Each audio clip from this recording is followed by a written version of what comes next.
Hi, this is a quick video just to go through the FibreStich, how to use it and some tips and tricks. We'll zoom in on the meniscus and show you how to do that just now. Once removed from the packet, the FibreStich is ready to go.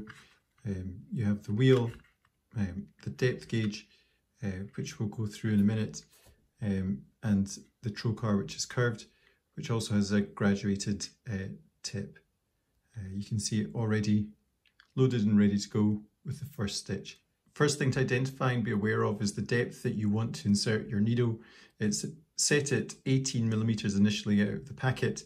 A good tip is to measure the potential distance that you want to penetrate through the meniscus and then add on 2 and adjust it by pushing down and advancing to the desired length. In this instance, you can see that the device is set at 16 here. Once you're happy with the depth that you want to penetrate, place the needle through the meniscus, gentle wiggle to help advance the needle.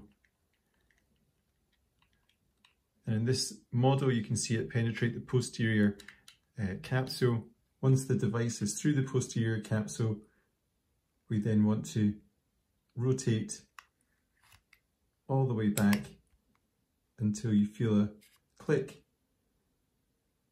and then rotate all the way forwards until you feel a second click, and you can tell that it's deployed with the 2 bars here. Once it's deployed, you can see the stitch through the posterior aspect and deployed. Here's a slightly closer up view of the same thing with the stitch deployed posteriorly. Next,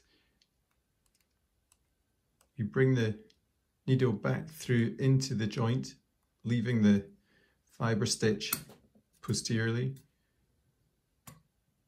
and then proceed repeating the last step, advancing your needle through the posterior capsule again to deploy the second suture. Once again, we repeat the process, rotating the wheel as far back as it will go until you get a stop and a physical click with a single bar, and then rotating forwards to deploy the second suture, again with a physical click and a split bar to indicate that you have completely deployed the suture.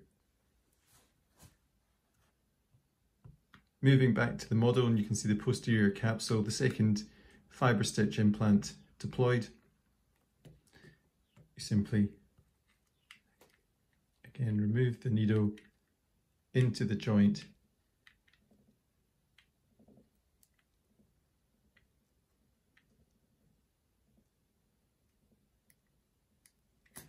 leaving the device posteriorly, and then removing the device through the portal.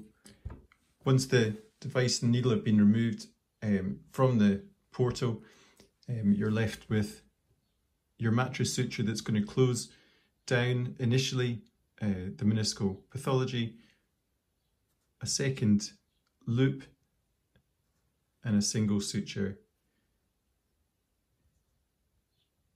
Using an arthroscopic hook or your fingers if it's exited the portal, pull on this initial loop to tighten the first mattress suture down, and once that's tight, then secondarily pulling on the single end to gather the remaining second mattress suture and tensioning the fixation. Using either the disposable or the reusable cutter, then feed the single tail through the cutter and then divide the leftover remnants, completing the meniscal repair.